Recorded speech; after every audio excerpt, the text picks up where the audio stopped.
Hello IELTS Daily students, I'm here and I have a wonderful class today because we're going to talk about maps. We're going to talk about writing task 1. So I have my cup of tea and I'm going to talk about an example that I have written.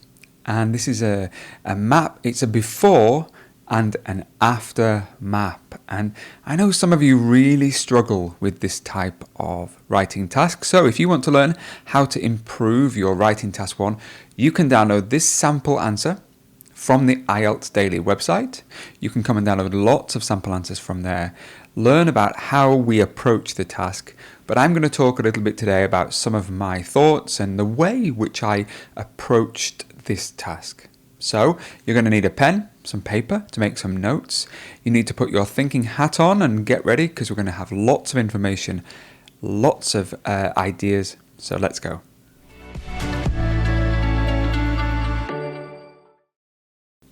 Alright, welcome back. So I like doing maps, but I know that they're not as easy as some of you think. On the screen now, you will see there is a map from a town called ISLIP. Let's look at the question itself because you should always start by looking at the question prompt, and it says, the maps below show the centre of a small town called ISLIP, as it is now, and plans for its development. Summarise the information by selecting and reporting the main features and make comparisons where relevant. And this is important for comparisons. In the map, you will often have to make a comparison. Alright, how would you approach this? Because it's always interesting to hear ideas about how you would organise your writing and how many paragraphs you would write. And interestingly, if you come over to the IELTS Daily website and if you download this particular sample, you will find there are actually 2 samples for you to look at. And the organisation of both of them is slightly different. You can see how I have organised the paragraphs in one writing and in another writing. Personally, and I think today we'll focus on the second example that I've written in this particular exercise, and you can think, would you do the same or would you use the first example? Right, let's analyse the map and talk about how we could maybe organise our ideas. So on the map we can see there are some shops, a main road and some shops at either side of the main road. There's a school, a park and some housing. The housing is in the centre of the town, but it's also worth noting that the countryside is at the top, the north section of the town. So it's a fairly simple town. You could say the road runs through. That's right, the road runs through the centre of the town. Interestingly, in the future, we're talking about the future now, and this is important for your language. You need to be able to identify the difference between something which happened in the past, something which is now, and something which is predicted to be or going to be or planned to be. And that will influence your writing style. Please pay attention to this because the examiner is looking out for it. If it's a planned or a future development, use the future forms, and we'll talk a little bit about how I did that and which language I used. In the future, the centre of the town is going to look really different. There are going to be many changes, and for you to score above a band 7, you need to identify the main changes, the biggest differences, and you need to cover those in your overview. What's the main thing that's happening to the town? Then in your body paragraphs, you need to look at the details. Okay? And this is one of the hardest tasks for many people who do maps. And I'll talk about how I did it in my sample. So let's have a look at my sample. And we'll first read the introduction, which should be fairly simple. I said, the maps illustrate how the town centre of ISLIP is expected to be redeveloped from its current setup. So, is expected to be redeveloped, and that's the passive form for the future in terms of the expectation. It is clear that the town centre is due to undergo significant redevelopment.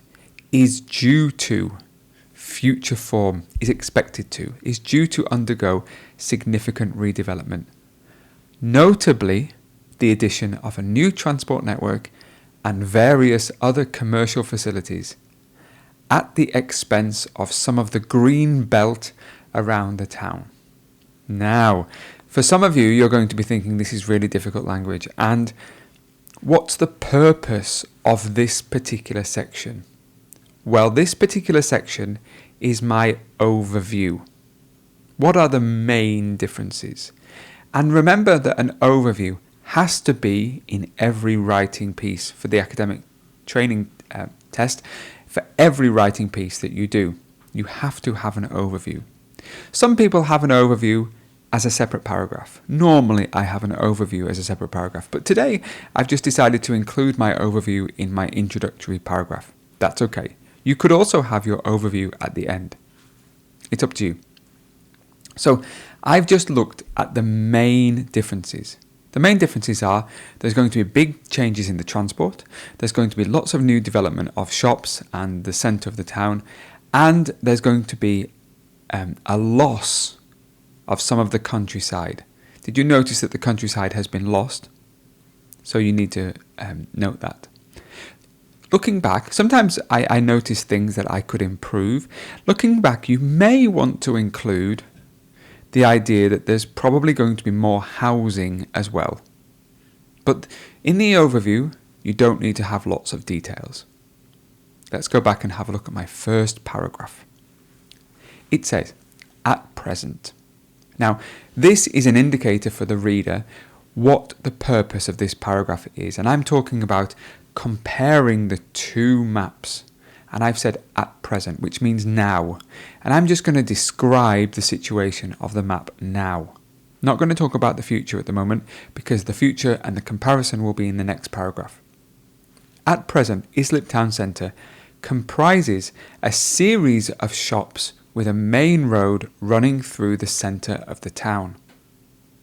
To the south, this is interesting, to the south, you could say in the south, but it's even better, to the south. To the south, there are two housing estates. A park is situated to the east, and a school is located to the southwest. So I've just noted each important feature on the map. Housing, main road, school and park. They are the main features. Now, you're going to write your next paragraph, which makes a comparison about what the new town will be like. The future of ISLIP will look rather different, with the main shopping area being radically transformed, affecting some of the countryside. The central road will be converted to a pedestrian area, and a brand new ring road will be constructed around the town. So, brand new, which means really new. Brand new. Good language there. The shops to the north will be converted to a shopping centre, car park, bus station, and some new housing. So we're looking at each part and introducing the new features of the map. The shops to the south of the former main road will remain.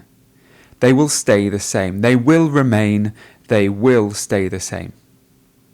The park will lose some of its size as a result of the dual carriageway, and the housing and school will remain fairly unchanged. So you're talking about things which are changing, but you're also talking about things which are not changing. So they will remain unchanged or remain the same. It's important to make some comparisons.